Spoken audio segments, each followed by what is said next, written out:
Phrasal verbs in English important topic है, थोड़ा सा डिफिकल्ट भी है और वोकैबुलरी इंप्रूव करने के लिए फ्रेजल वर्ब्स को भी जानना बहुत ज़रूरी है। आपको ये पता लगता है कि किस पर्टिकुलर वर्ड के साथ कौन सी प्रेपोजिशन लग करके आती है और तब सेंटेंस बनता है। ठीक है, तो आइए बिना टाइम वेस्ट के शुरुआत करते हैं। ये पार्ट 1 है और इसी तरह से इस पूरी सीरीज में एक के बाद एक आप फ्रेजल वर्ब्स की वीडियोस को देखेंगे। मैं आपसे रिक्वेस्ट करूंगा हर वीडियो को ध्यान से देखिए, जितना भी सीखने को मिलता है सीखने की कोशिश करिए। तो आइए शुरुआत करते हैं। सबसे पहली फ्रेजल वर्ब अकाउंटेबल फॉर, मतलब क्या होता है? जिम्मेदार होना या जवाबदेह होना। जब आप किसी चीज के लिए जवाबदेह हैं यानी रिस्पॉन्सिबल हैं, टू बी रिस्पॉन्सिबल। पहला एग्जाम्पल, इस साल छात्रों के खराब प्रदर्शन के लिए सिर्फ स्कूल ही जिम्मेदार नहीं है। ठीक है, किस तरह से बनेगा ये सेंटेंस सोचिए। द स्कूल अलोन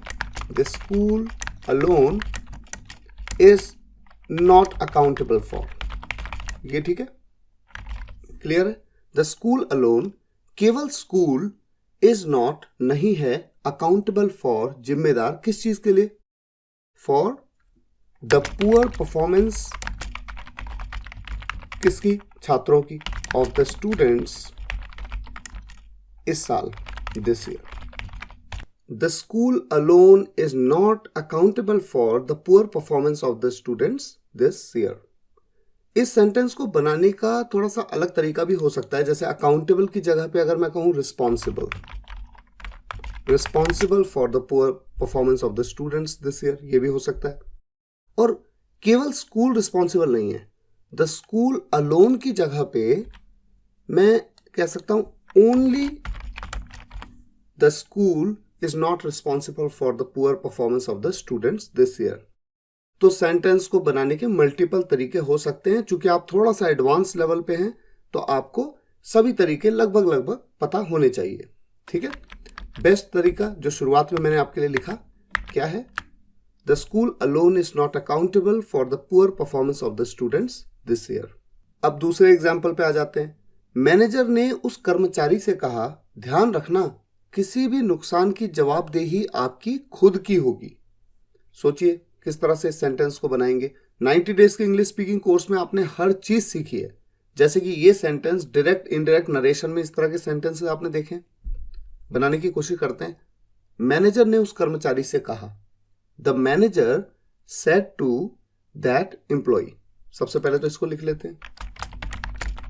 ठीक है, क्या कहा? ध्यान रखना, कीप इन माइंड, है ना? ठीक है, कीप इन माइंड, किसी भी नुकसान की जवाबदेही आपकी खुद की होगी, यानी आप खुद रिस्पॉन्सिबल होंगे किसी भी डैमेज के। यही है ना मतलब, आप खुद होंगे responsible. You yourself will be accountable for, क्योंकि हम फ्रेजल वर्ब अकाउंटेबल फॉर का यूज कर रहे हैं यहां पर। Accountable for any damage caused, ये थोड़ा एडवांस लेवल हो गया, कॉस्ट का यूज करना। अगर आप थोड़ा सा एडवांस लेवल से हल्का कम है, मान लीजिए आपकी थोड़ी वोकैबुलरी उतनी अच्छी नहीं है, सेंटेंसेस को बनाने में उतनी अच्छी कमांड नहीं है, केवल इतना भी बनाएंगे, सेंटेंस बिल्कुल ठीक है। Keep in mind, you yourself will be accountable for any damage. ठीक है, लेकिन कॉस्ट का यूज करना थोड़ा और बेहतर है कि कोई भी डैमेज जो आप कॉज करेंगे उसके लिए आप अकाउंटेबल होंगे। हमारी दूसरी फ्रेजल वर्ब है एक्ट ऑन। एक्ट ऑन का मतलब क्या होता है? कब यूज करते हैं इसको? अमल करना या कार्रवाई करना, टू टेक एक्शन, ये कुछ सेंस आता है इसका। 2 एग्जाम्पल हम बनाने वाले हैं। पहला एग्जाम्पल, डॉक्टर की सलाह पर अमल करते हुए मैंने अपनी जीवन शैली में बदलाव किया, यानी मैंने अपनी लाइफस्टाइल में चेंजेस किए डॉक्टर की सलाह पर अमल करते हुए, कार्रवाई करते हुए। ठीक है, सोचिए कैसे बनाएंगे आप इसको। अमल करते हुए, जब भी किसी काम को करते हुए तो आईएनजी का यूज करते हैं। एक्टिंग ऑन डॉक्टर्स एडवाइस, मैंने अपनी जीवन शैली में बदलाव किया। I made changes to my lifestyle, simple. ठीक है, इस तरह से बनेगा सेंटेंस। दूसरा एग्जाम्पल, इस विस्तृत रिपोर्ट में बताई गई समस्याओं को ठीक करने के लिए हमारा विभाग तुरंत कार्रवाई करेगा। कौन करेगा कार्रवाई? हमारा विभाग यानी हमारा डिपार्टमेंट तुरंत कार्रवाई करेगा, तुरंत एक्ट ऑन करेगा। Our department will immediately act on. ठीक है, ये तो लिख लेते हैं पहले। एक्ट ऑन क्या करने के लिए? ठीक करने के लिए। टू करेक्ट, क्या ठीक करने के लिए? समस्याओं को। टू करेक्ट द प्रॉब्लम्स जो इस विस्तृत रिपोर्ट में बताई गई हैं, जिनको आउटलाइन किया गया है इस विस्तृत यानी डिटेल्ड रिपोर्ट में। Outlined in this detailed report. कितना बढ़िया एग्जाम्पल है, देखिए। Our department will immediately act on to correct the problems outlined in this detailed report. Next, act out. Act out का मतलब क्या होता है? अभिनय करना। वो जो एक्टिंग करने की बात होती है उसके लिए act out का यूज काफी कॉमन है। अभिनय करना या प्रदर्शन करना। To play और perform। ठीक हो गया। जैसे हम प्ले करते हैं ना, कोई एक्टिंग करते हैं तो प्ले तो होता है वो, और परफॉर्म करना, प्रदर्शन करना किसी चीज का। हम सभी ने अपनी भावनाओं को व्यक्त करने के लिए अभिनय किया है। तो हम सभी ने अभिनय किया है। All of us have acted out. Have लगेगा, प्रेजेंट का परफेक्ट टेंस है। आया है, गया है, किया है, लिया है, दिया है। All of us have acted out. क्या करने के लिए? अब देखिए, हम सभी ने अभिनय किया है अपनी भावनाओं को व्यक्त करने के लिए। To express our feelings. To express our feelings. Next example, स्कूली बच्चों ने अपनी कहानी को मंच पर नाटक के रूप में प्रदर्शित किया। किसने प्रदर्शित किया? स्कूली बच्चों ने। द स्कूल चिल्ड्रन प्रदर्शित किया। आया, गया, उठा, बैठा, पास्ट इंडेफिनिट टेंस। तो एक्ट आउट में जो एक्ट जो हमारी वर्ब है उसकी सेकंड फॉर्म का यूज होगा, acted out. The school students भी कह सकते हैं, चिल्ड्रन भी कह सकते हैं। एक्टेड आउट, किस चीज को उन्होंने एक्ट आउट किया? अपनी कहानी को। देयर स्टोरी, नाटक के रूप में। एज अ प्ले, मंच पर, ऑन द स्टेज। अच्छा, एक चीज आपको आपकी नॉलेज के लिए मैं बता देता हूं। जो पहला वाला एग्जाम्पल है, हम सब, जब हम सब की बात होती है ऑल ऑफ अस भी आप कह सकते हैं और उसकी जगह पे आप वी ऑल भी कह सकते हैं। We all have acted out to express our feelings. तो ये आपकी चॉइस है। Next, act up. Act up का यूज कब करते हैं?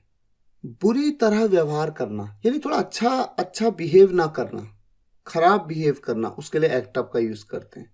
या फिर अस्थायी रूप से किसी वरिष्ठ पद पर पदोन्नत किया जाना। थोड़ा शुद्ध हिंदी लग रही है, देखिए इसे हम क्या कह सकते हैं? To be promoted to a senior position temporarily. मतलब जैसे कि कोई सीनियर छुट्टी पे है 2 महीने के लिए, तो उनकी जगह पे किसी को प्रमोट कर देना टेम्पररी तौर पे, कि ठीक है जब तक वो नहीं है तब तक आप यहां पर इस पोजीशन को संभालेंगे। तो अस्थायी रूप से। ठीक हो गया। एग्जाम्पल देखिए, 2 एग्जाम्पल लेते हैं, एक एग्जाम्पल दोनों का लेते हैं। पहला, छोटा बच्चा अपने माता पिता के सामने बार बार बुरी तरह से व्यवहार कर रहा था। बुरी तरह से मतलब खराब व्यवहार कर रहा था बार बार। कैसे बनाएंगे इस सेंटेंस को? आप वीडियो को पॉज करके थोड़ा सोचिए। चलिए मैं आपको बताता हूं। छोटा बच्चा, द लिटिल चाइल्ड, ये हमारा सब्जेक्ट है। व्यवहार कर रहा था, रही थी, past continuous tense. The little child was acting up. ठीक है ना, बुरी तरह व्यवहार करने के लिए क्या? Acting up, bar bar, repeatedly, bar bar, again and again भी बोल सकते हैं, रिपीटेडली भी कह सकते हैं। इन फ्रंट ऑफ, अपने माता पिता के सामने, in front of his parents. अगर मैं इस सेंटेंस को बिना एक्टिंग अप फ्रेजल वर्ब के बनाऊं तो मैं बना सकता हूं, यहां पर क्या लिख सकता हूं मैं? The little child was behaving badly repeatedly in front of his parents. अगला एग्जाम्पल, वो रवि सर की अनुपस्थिति में कुछ समय के लिए सलाहकार के तौर पर काम कर रहा है। वो सलाहकार के तौर पर काम कर रहा है कुछ समय के लिए। कुछ समय के लिए जब कर रहा है कोई काम तो एक्ट अप का यूज करते हैं. He is acting up. He is acting up as a consultant. Ravi sir की अनुपस्थिति में, in the absence of Ravi sir. In the absence of Ravi sir. Simple. He is acting up as a consultant in the absence of Ravi sir. Next phrasal verb add up. बहुत ही interesting phrasal verb है, थोड़ा सा difficult लगेगा आपको. इसके दो meaning है, तर्क संगत लगना या जोड़ना. तर्क संगत का मतलब क्या होता है? देखिए, तर्क संगत का मतलब होता है जिसमें लॉजिक हो, सेंस हो. जैसे कोई व्यक्ति आपसे कोई बात कहता है, उस बात का कोई सिर पैर ही नहीं लग रहा आपको, इसका मतलब आपको वो बात तर्क संगत नहीं लग रही है, सेंसिबल नहीं लग रही है. लेकिन अगर कोई व्यक्ति कोई ऐसी बात कहता है जिसमें आपको लगता है कि हाँ सेंस तो है, बात में दम है, ऐसे में वो तर्क संगत बात है. यूज कैसे करना है सेंटेंस में, ये बहुत इंटरेस्टिंग है क्योंकि थोड़ा सा डिफिकल्ट भी है. तर्क संगत लगना मतलब टू मेक सेंस. और दूसरा मीनिंग जोड़ना, टू सम अप. जोड़ते हैं ना, 10 को जोड़ दिया तो 20 हो गया.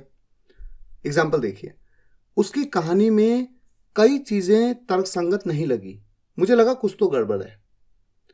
हमें एग्जैक्ट ट्रांसलेशन पे ध्यान नहीं देना है, हमें सेंसिबल बात कहनी है. इस बात को अगर कोई इंग्लिश नेटिव इंग्लिश में बोलेगा तो किस तरह से कहेगा? वो कुछ इस तरह से कहेगा, many things in a story. कई चीजें उसकी कहानी में, many things in story didn't add up. Didn't add up, तर्क संगत नहीं लगी, मतलब लॉजिकल नहीं लगी, सेंसिबल नहीं लगी. मुझे लगा कुछ तो गड़बड़ है. मुझे लगा, आई थॉट या फिर I felt something was wrong. कुछ तो गड़बड़ है. अच्छा, यहां पर मैंने है कहा लेकिन वॉज यूज कर रहा हूं. क्यों? क्योंकि उसकी कहानी में मुझे कई चीजें तर्क संगत नहीं लगी. कोई अभी की बात नहीं हो रही है, नहीं लगी. मैंने मान लीजिए 2 घंटे पहले जब उसकी बात सुनी तो मुझे तर्क संगत नहीं लगी, तो ये बात पास्ट की है, इसीलिए वॉज का यूज किया गया. ठीक हो गया. दूसरा एग्जाम्पल देखते हैं. हमने हर उस चीज की कीमत जोड़ दी थी जो हम खरीदना चाहते थे. We had added up. We had added up, ये तो बहुत ही सिंपल है. We had added up the cost of everything. हर चीज की कीमत हमने एड अप कर दी थी, that we wanted to buy. Simple. We had added up the cost of everything that we wanted to buy. Next phrasal verb aim at. दो meaning है. लक्ष्य साधना, यानी किसी लक्ष्य को साध देना, बस उसी तरफ अपना पूरा ध्यान फोकस करना, और उसी बात को हम केंद्रित होना भी कह सकते हैं, टू बी फोकस्ड. तो लक्ष्य साधना, इंटेंट टू अचीव समथिंग, किसी लक्ष्य को कि मुझे तो ये करना है. ठीक है. जब एक सैनिक देश की रक्षा के लिए बंदूक पकड़ता है तो वो दुश्मन के सिर पर निशाना लगाता है. ये एक बात कही गई. इस बात को हम एम एट के साथ बना सकते हैं. कैसे? जब एक सैनिक देश की रक्षा के लिए बंदूक पकड़ता है, when a soldier holds the gun to protect his nation. सबसे पहले इसको लिख लेते हैं. होल्ड्स राइफल, गन भी कह सकते हैं, राइफल भी कह सकते हैं. When a soldier holds a rifle to protect his nation, अपने देश को, देश की रक्षा के लिए, तो वो दुश्मन के सिर पर निशाना लगाता है. He aims at, वो एम करता है किस पे? At the head of the enemy. When a soldier holds a rifle to protect his nation, he aims at the head of the enemy. अच्छा, यहाँ पर नेशन की जगह कंट्री भी कह सकते हैं. कंट्री का मतलब भी देश ही है. ठीक है. नेक्स्ट, आजकल एड्स इस तरह से बनाए जा रहे हैं. एड्स मतलब एडवर्टीजमेंट्स, इस तरह से बनाए जा रहे हैं कि वे समाज के एक खास वर्ग पर केंद्रित होकर अपने सामान का प्रचार करें. नाउ डेज, ये दीज डेज भी हम कह सकते हैं. एड्स इस तरह से बनाए जा रहे हैं. Advertisements are being made in such a way. इसको लिख लेते हैं. Nowadays advertisements are being made in such a way that कि वे समाज के खास वर्ग पर केंद्रित होकर अपने सामान का प्रचार करें. दे एडवर्टाइज, वो प्रचार करें देयर प्रोडक्ट्स, अपने प्रोडक्ट्स का. एमिंग एट, एक खास वर्ग पर केंद्रित होकर, यानी केंद्रित होते हुए, होकर, होते हुए, इन दोनों के लिए आईएनजी का यूज करते हैं, आप जानते हैं। एमिंग एट, एक खास वर्ग पर, a specific section of the society. ठीक है, इस तरह से बन सकता है। स्पेसिफिक सेक्शन की जगह पे सेक्टर भी कह सकते हैं, ग्रुप भी कह सकते हैं। Nowadays, advertisements are being made in such a way that they advertise their products aiming at a specific section of the society.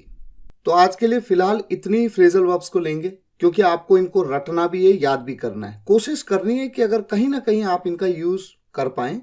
और एक चीज तो है कि देखिए, टॉपिक बहुत इजी भी नहीं है, बहुत डिफिकल्ट भी नहीं है, लेकिन आपको प्रैक्टिस करनी होती है। अब कैसे करते हैं प्रैक्टिस? मैंने आपको 2 सेंटेंसेस बता दिए, एक आइडिया दे दिया एक तरह से। अब आपका भी तो ये फर्ज बनता है कि आप गूगल में जाएं, एम एट से रिलेटेड और बहुत सारे सेंटेंसेस को सर्च करने की कोशिश करें, देखें कि किस तरह से सेंटेंस बन रहा है एम एट के साथ में, या अदर जितनी भी मैंने फ्रेजल वर्ब्स बताई। तो डे टू डे बेसिस पे अगर आप 5-6 फ्रेजल वर्ब्स को भी यूज करना सीखते रहेंगे ना, तो इस तरह से आपकी इंग्लिश बहुत इंप्रूव होगी। और ये करना बहुत जरूरी है, क्योंकि इसके बिना तो इंग्लिश बोलना लिखना आप सीख ही नहीं सकते। ठीक है, तो फ्रेजल वर्ब्स भी इंपॉर्टेंट है। मुझे उम्मीद है आज के इस वीडियो में आपने कुछ तो सीखा है। अगर आपको वीडियो पसंद आया हो, वीडियो को लाइक और शेयर जरूर करिएगा। कमेंट्स में बताइएगा कैसा लगा। अगर आपने चैनल को अभी तक सब्सक्राइब नहीं किया है, सब्सक्राइब कर लीजिए। इस तरह की और भी वीडियोस आपको देखनी है, और इस सीरीज की हर वीडियो को आपको देखना है, प्रैक्टिस करनी है, तो फ्रेजल वर्ब्स पे आपकी कमांड बहुत मजबूत हो जाएगी। मिलते हैं नेक्स्ट वीडियो लेक्चर में, तब तक के लिए टेक केयर, गुड बाय।